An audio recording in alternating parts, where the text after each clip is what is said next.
Salutations, everybody. It is Matty here today. And it is me, the Lone Vault Wanderer. Oh, yes, we are collaborating. This is going to be nice. Talk about Borderlands 3, Loney Pony. With no script, no nothing. We're just going to shoot the shit and see how it goes. So expect a lot of stuttering, stumbling, laid back, fuck-ups, all that stuff. But what we wanted to focus on with this video was potential playable characters in Borderlands 3. Every game introduces a host of new heroes.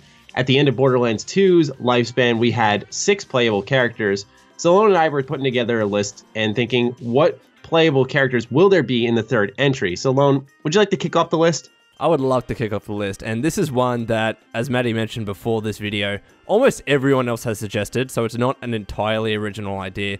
And even though with Vault Hunters that are playable characters that aren't usually people that have appeared in previous games aside from Claptrap and maybe one other, but I would love to see Tiny Tina come back. I've consistently said that she's my favorite character in Borderlands and probably video games in general, and usually we see her as an NPC, which is great, and when we interact with her, it's awesome.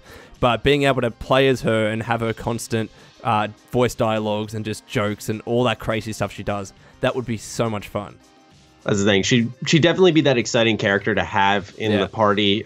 She's a demolitions expert in the Borderlands universe, so she definitely would have, if she aged a couple of years, a pretty cool skill set to mess around with. A really explosive, focused build, I'd imagine. Because I've been playing in my recent Borderlands 2 playthrough as Krieg, and he has a pretty explosive, focused build in one of his skill trees. So I imagine Tiny Tina would be something along those lines. So she could definitely fit in a gameplay perspective as well. Well, absolutely. And it doesn't matter which of these characters. Like, I don't mind, for example, if in Borderlands 2, Tiny Tina was a demolitions expert, and they kind of retconned that a little bit if she was a playable character, just so she fit in with every other playable hero. Like, I wouldn't really mind that, because you could easily explain that away with story. Like, you could say, oh, Tiny Tina has suddenly become interested in melee weapons, for instance. Like, I don't necessarily care if it doesn't fit in that way. It would work. It's Borderlands, so they could just throw a whatever explanation our way, and it just fits the craziness of the universe. No, exactly. Another playable character we thought would fit is one that's been appearing since the very beginning, and that's Moxie. Hell yeah. She's been intertwined with so many of our heroes in a sexual fashion, very much so. And I think that kind of raunchy humor would fit really well in a Borderlands squad. It really would. And, I like some games that kind of push the boundaries a little bit, and Moxie's this kind of... I don't know why, she kind of reminds me of the character in Bayonetta. She's just like this kind of seductress that makes sexual jokes but never really gets with anyone, but she has this kind of dark, like, I guess, mean streak to her. If you piss her off, then she'll let you know about it. And she'd be awesome just to kind of have as a companion to bounce off discussions and conversations with other characters. That would be absolutely amazing. And she is a fan favorite too. Yeah, I mean, banter between like her and we'll just use our previous example. If they were in a party, Tiny Tina, that would actually that'd be really interesting, because that'd be funny as fuck. Some crude things, some crude things would definitely fly between the two of them. Definitely, and we were talking about this before we started, but here's the thing: we don't know if we're gonna. Usually, most Borderlands as a playable character will have a siren, but because there's only a certain number of sirens in the world of Borderlands. Could there be a possible way that somehow Moxie is a siren and she just doesn't know it yet? Imagine that. Know. Yeah, Could you imagine my God. That? That'd be fun. That'd be the most wild thing. Some lore expert's probably going to say, well, that's just not possible, Lone. But it would still be pretty cool. There can only be, I think they said 6 in the universe. And so, there is room for a couple more. That would be very interesting to see Moxie all of a sudden turn into a siren. But the thing is, just the demeanor of a siren, when you look at Maya, you look at Lilith, Moxie would be just this polar opposite character, and that would work really well now that I think about it. It would be different, but it would be an absolute blast, to be honest. And here's the thing, we need a siren of some sort. Siren's probably one of the most fun characters to play as, especially first siren in the game. Her name is escaping me now, but... Lilith is first, and the second one is Maya, right? Yeah, I always get them mixed up too. That's the thing, though. That's why Moxie would actually be a really good siren, because it's not that they're forgettable characters. It's just so easy to mix them up because they carry over into the games. You know, they're the same class and stuff. Although, so to get one that's so different, that would make them stand out a little bit more, I feel. But I will say that Borderlands 2 did a great job to flesh out those original characters, because in the first game, they were just so bland. And I guess as a protagonist, as a playable character, it's kind of hard to give them too much flavor, because then, you know, most protagonists in games are meant to be kind of like this default palette where you can add your own personality to it. But Borderlands 2 did a great job adding character. But Moxie's already got character, right? She's like, everyone loves her. Everyone loves speaking with her. I remember playing with my friend. Every time we visit Moxie, he just becomes so happy. So it'd be awesome to have her just along in your party. Well, before we suggest some more ideas for playable characters in the third entry, what about returning Vault Hunters? You know, I think that's what really made 2 a excellent game, was that when you brought in these original Vault Hunters, it added some real weight to the story in ways we won't spoil. And so, you know, would you like to see, for example, Zero come back into Borderlands 3? And would you want them to be playable? Because for me, like, I'd like them to be playable, but also I'd like those original new characters. That's what's most exciting about Borderlands to me. Yeah, and we'll talk about just having original characters, because there is an argument to that. But I would definitely, at the very least, like to see them come back in the story, and including the ones from Borderlands 1, but I shouldn't mention too much about that. But anyways, I would love to see as many people come back as possible, because it's really fan service, and they're part of the story now. You can't just ignore them. Maybe the one, I guess, exception to that would be characters in the pre-sequel, but I've never really played the pre-sequel. But at the very least, most people have played Borderlands 2 and would love to see those characters come back in some form. Although I don't think you could have any of them as playable, because who do you choose without kind of, I guess, disservicing any of the other characters? I don't think it'd be possible. True. Yeah, I mean, I'd like to see them come back exactly as you said, for story purpose. I don't know about playable, unless what they did was go real gung-ho. I mean, they did say when they announced Borderlands 3 initially, or started talking about it, they were like, this is the big one. Yeah. So I was thinking to myself, what if they just went all out, brought back the first set of heroes, that the second set of heroes, and then a new set, you know? You know what? There's an argument to that. For example, I had this video out in the past whether Borderlands should increase its player cap. If it's not 8, maybe 6. And if you already have characters that you've created that arguably a balance, but there could be issues there, but you've already set up the weapons and the skills and abilities and all that kind of stuff, you could easily, or Gearbox could easily, bring them back with not much effort and allow us to play as those original Vault Hunters if there is going to be more playable characters. If it's still going to be 4, then it probably makes sense just to have like 4 either new or returning characters that weren't necessarily Vault Hunters.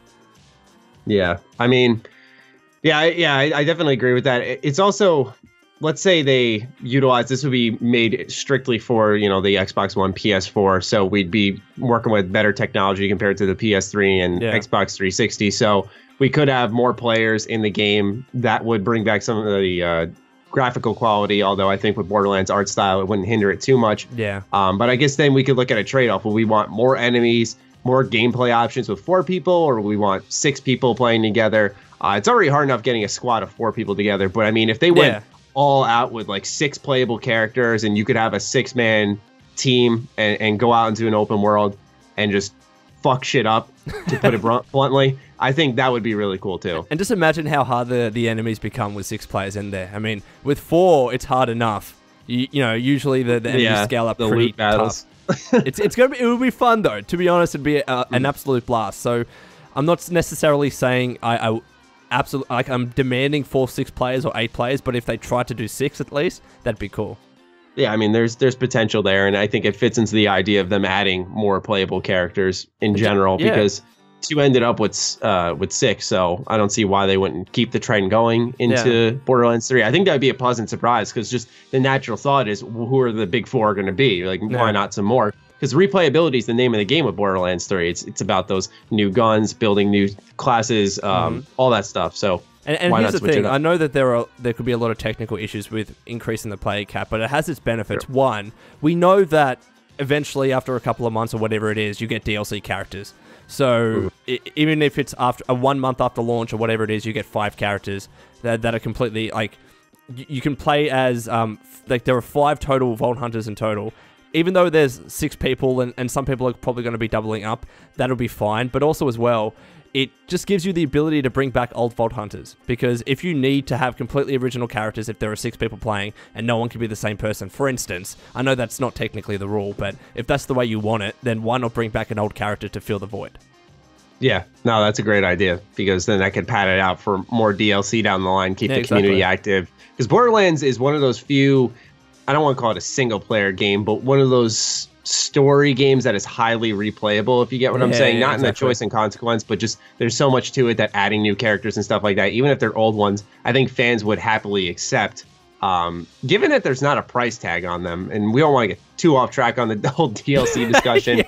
But, you know, I think there is definitely a lot of potential for them to bring back characters. Would you like to see them rework, though? Let's say they bring back Zero. Would you like to see a whole new skill set for him? Or would you rather see, you know, the same old? I'd rather go with the same old, because I feel like it would just be a waste of resources. But you can have it tweaked a little bit and slightly new abilities and slightly new items in the skill tree. But, you know, I feel like if you change it too much... Yeah. No, I wouldn't want that either. And then one last idea that I had jotted down, we just had to put it out there because I'll get into a second personally why I don't think it would work, but creating your own Vault Hunter. Yeah. You know, in Borderlands 2, we saw a smidge of experimentation. It's always been about, to some extent, customizing your experience with the weapons you're always constantly picking up. I feel like they're going to take it the next step further, maybe armor customization in the next one. Yeah. We saw new skins, new heads in Borderlands 2. So we saw more and more customization, vehicle skins as well. And so I was thinking, what if you could create your own Vault Hunter? But I think part of what the flavor for a playable character is hearing their voice, hearing that exciting personality and how they react to the world around them, where I don't think it would work as cool as the idea is. And it would be tough as well, for example, when you're leveling up and you have different skill trees. They're set in stone, but what do you have for someone that's just a complete, like, nothing character? Like, there's no personality. Blank slate. Exactly, it's a completely blank slate. So do you borrow skills and abilities from other pre-existing heroes or hunters? Would that be the way to do it? Kind of like, I don't know if you ever played Mortal Kombat Armageddon, but you create your own character, but you would adopt skills and abilities from different characters. So, for example, you could use Sub-Zero's freeze attack, right? But would that make sense? Like, could you, realistically, could you use a Siren's abilities if you're not a Siren, for instance? I think it would be really hard to figure out a good skill set for that clean slate character, and I don't know how it would work. I don't think you could ever do it correctly. It would be interesting, though, because, for example, I could see a lot of jokes, like, when you accept a quest or something as the playable character, I'd imagine he wouldn't be voiced, he or she. And they just go, oh, you don't talk much, huh? Something along those lines. I always love when games acknowledge the silent protagonist thing. It's the funniest thing. Zelda like in Jak 2. Yeah, Jak 2. I remember him saying, like, yeah, you had that problem for a while. Daxter said it about, like, how Jak was quiet all the time and stuff. So those types of jokes can be funny, but I don't know if it would carry throughout a whole playthrough. I think that'll work. I'm more concerned about just, you know, what is this character? What weapons is he or she proficient at? What skills can they use? You know, it would just be... And then what's their signature skill, right? I mean, with Mordecai, you've got Bloodwing. With Maya, you've got her Siren ability. What do you give to this person? Do you let them choose? But would that make sense in terms of the story and the lore? Exactly. Yeah, I think because for those abilities, those skills to, you know, work and really feel exciting to invest in, I think it feeds off a lot of the character. Yeah. Speaking of, we have 2 left on the list of specific names that we completely forgot about. Let's go with Mr. Torg. This was your idea, and I hadn't even thought of him. That's a really good idea. Mr. Torg would be awesome. And looking at his body, he's this big, bulky guy. He can be kind of like a brick, right? Where he's just fucking punching people or whatever it is, being that kind of melee person. But he's pretty funny too. Like, next to Tiny Tina, I'd consider him one of the kind of funnier characters in the Borderlands franchise. And we're talking about... screams and curses. Exactly. Like, oh, what's really cool is that you got to treat women correctly. Like, shit like that he says. Red zone! Yeah, exactly. And again, talking about hunters needing to have kind of personality and character, he's a perfect fit. And having him in your party would be an absolute blast throughout. Imagine, like, him with Moxie and Tina. It'd be fucking funny. Yeah, exactly. The one thing I have to mention, though, is I was thinking, you know, because he's Mr. Torg, their weapons are more explosive focused. Tiny Tina, let's say she's in the game, she's demolition focused. I think you pitched a good idea of him being more melee built, but I was just thinking, would that be a gameplay clash where they're too similar in how they like to blow stuff up pretty much? Well, look, I would explain. I would try and explain that away. We said earlier, like, oh, we'll just retcon them a little bit, but I guess I'm just thinking more of a narrow look at how the characters are now. Yeah, I see exactly what you mean, but again, like, if we can. Let's put it this way. Let's say if Tina and Torg were playable characters, and then Torg could be like, well, I don't want to copy the same thing as Tina. She likes explosions. I'll start doing this. And again, he's got that kind of beefy, muscly body, and then he could just be similar to a Brick character. I think that would be a good story. He talks about his muscles a lot, so he does. Yeah, he'd be a good melee character. Yeah. The other guy I wanted to suggest would be Dr. Zed. I love this guy so much, and they've been having so many DLCs themed after him, much like a lot of the characters we've mentioned in this list so far, that I feel like he'd be an interesting and potentially cool class, because you never really had that healer. I mean, Maya's Phase Lock can, for example, revive someone if you use it on them. But aside from that, I can't think of many. I think actually the turret for Axton might have a healing. When you threw down the turret, it would revive someone in the original Borderlands. So there are some revival things, but there's not that direct healer, and it would be really interesting to have someone with that real support skill set, like a Dr. Zed. I think would be a good fit for that, especially because he's like, always talking about, I'm not certified as a real doctor and all that stuff. So I think it would be really funny to hear that, along with him being a support character. It doesn't just have to be healing, right? I mean, I know healing's a big aspect of that. In the original Borderlands, I can't remember who Nova was playing as, but the way he could heal me was by shooting my character, right? And Zed could operate in a similar way, not just healing, but also giving ammo and maybe even quickly regenerating your skill. Yeah. That's a good idea. Just regenerating skill. Yeah, that'd be awesome. But you also have to have a way that this person can attack. Like, they can't just be a Mercy clone, for instance, where they're pretty shitty at attacking, because that would be a very boring playthrough for you. Yeah, absolutely. Unless, like I said earlier, they really just poured it on with the amount of enemies that come on screen. That's one thing they could do, but I think that would involve changing the entire game itself. Yeah, but yeah, that's our entire list. That's pretty good. I guess at the end we should quickly discuss. I guess there's an argument there to say that Borderlands 1, Borderlands 2, the playable characters that you had, they were all new and they were all original. Why? And I know pre-sequel with Claptrap is a bit of a retcon in that regard, but in most regards, they're new characters. Should Borderlands 3 stick to new and original characters and let those other returning characters come back as just NPCs? Now, I will say this much is I think there would be an equal amount of excitement for me if I was playing Borderlands 3 and let's say we had these brand new original characters that if I bumped into Tiny Tina in the story, Moxie, of course, I'd imagine she's a shoo-in, Mr. Torg, etc. That like it would be like, oh yeah, there they are, this is awesome. And it would spice up the game some more.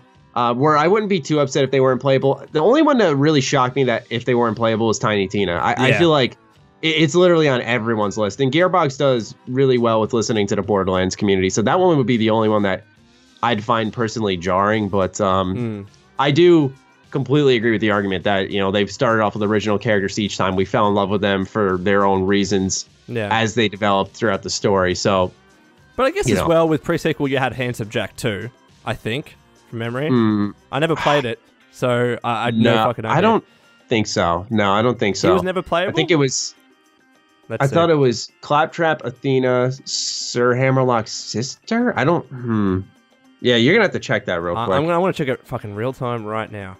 Yeah, go for it. This is like a podcast, a mini podcast. Oh, you had a body double of Handsome Jack. That's what it was. Okay. Ooh. Okay, you had Jack I was going to say, I didn't think it was him, but... Yeah, so it was a DLC character. I thought I wasn't going crazy. All right.